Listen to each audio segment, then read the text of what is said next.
Today we're going to learn how to claim Hex with a Trezor device. It is very easy to do. It takes only a few minutes once you know, and you'll be able to repeat the process over and over.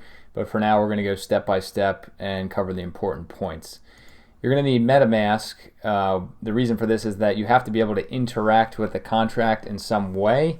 You're going to be claiming the coins to an Ethereum address, but you have to run the functions that basically make that happen, and we're going to do that using Metamask.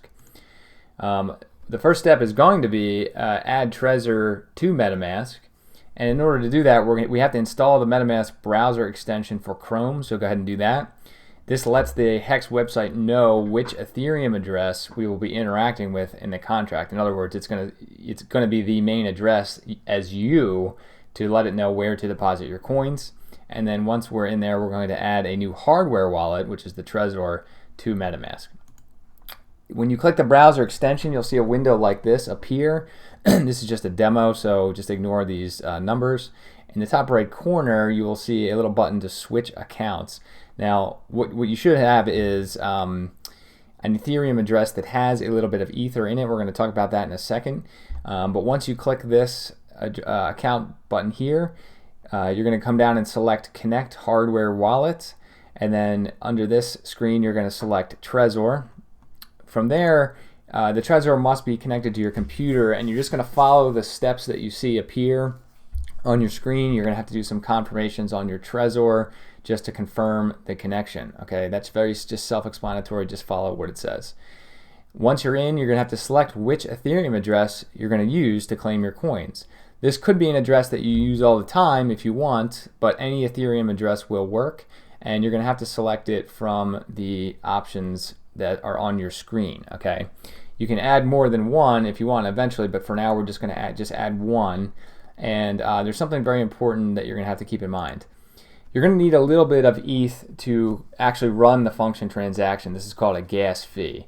So if you're selecting an Ethereum address that has 0 ETH, you're going to have to add some, which means you can send some to yourself from another Ethereum address, or you can buy some on an exchange. Whatever you need to do, you just need a very small amount that's going to amount to 5 to 20 cents per claim in order to run the function. Okay, so this is a very important point that a lot of people get hung up on, because you will not actually be able to run the functions if you don't have ETH. So just send yourself some. That's typically something that's easy to do, or just pick an Ethereum address that already has ETH in it, and then you'll use that to claim.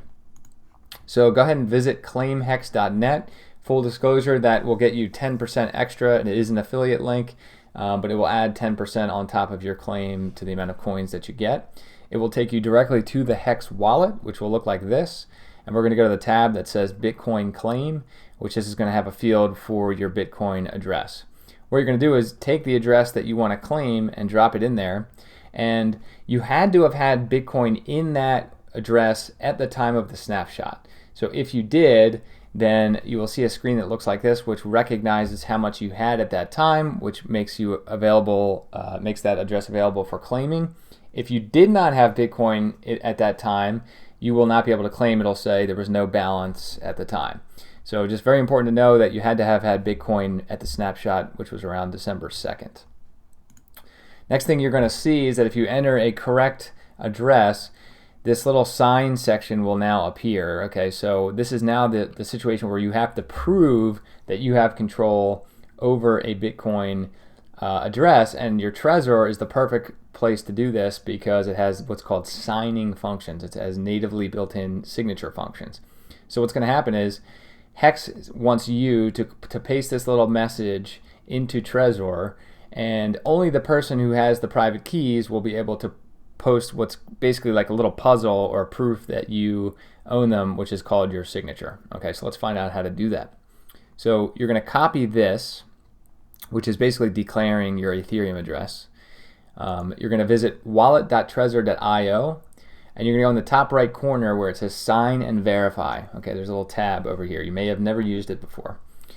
You are only going to need this section right here on the left where it says sign message. You do not need this section here where it says verify message.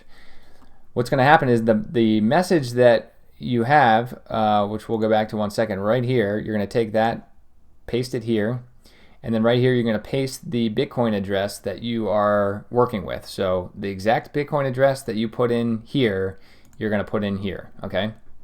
Then you're going to click the sign button and look at your Trezor, and it's going to ask you to follow a step or two. Once you confirm on your Trezor, it will then publish a little signature, which will appear in this box, and you're going to then take that back to the hex claim box and put it right here. Okay, so you're going to paste your signature. That is it. This entire process, when you know what to do, can take about 30 seconds or less. Okay, so we're taking a bit to explain it to you, but I want you guys to understand what's happening. Okay, and then the data points will fill out based on the amount of Bitcoin that you're putting in. Now, this is where a lot of other people get hung up as well, because you're asking MetaMask to perform the contract interaction. Now, if you don't pay enough in gas fees, if you do the default, which is pretty low, it can take forever. You'll see the spinning wheel of MetaMask trying to execute the function.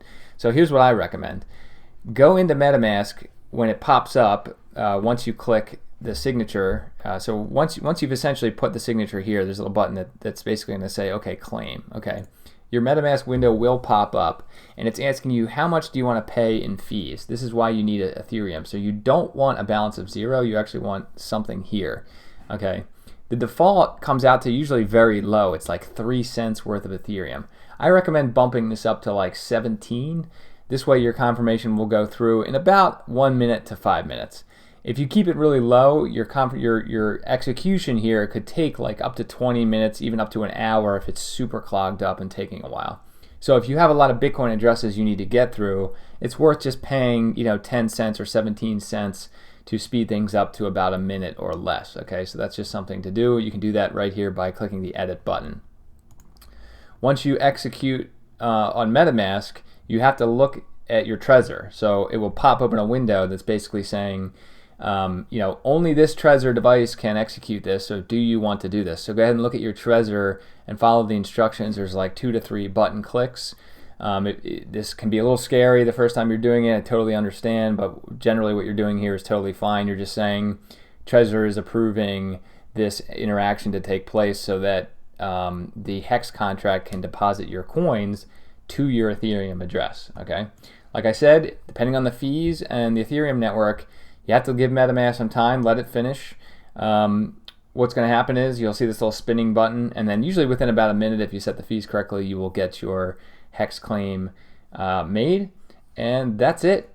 That's using Trezor. It's as simple as that. Your hex will be successfully claimed, and you just have to keep repeating that entire process for every Bitcoin address that you had if it had a UTXO balance at the hex snapshot. So again, you can't just take new Bitcoin addresses and put them in there. They had to have had a balance at the snapshot. And if you have 10 addresses, you go through and just repeat the exact process we went through 10 times. If you have 1,000 addresses, I feel bad for you. You could have consolidated, but you have to basically do it one by one. So that's it. That's how you claim hex with a Trezor.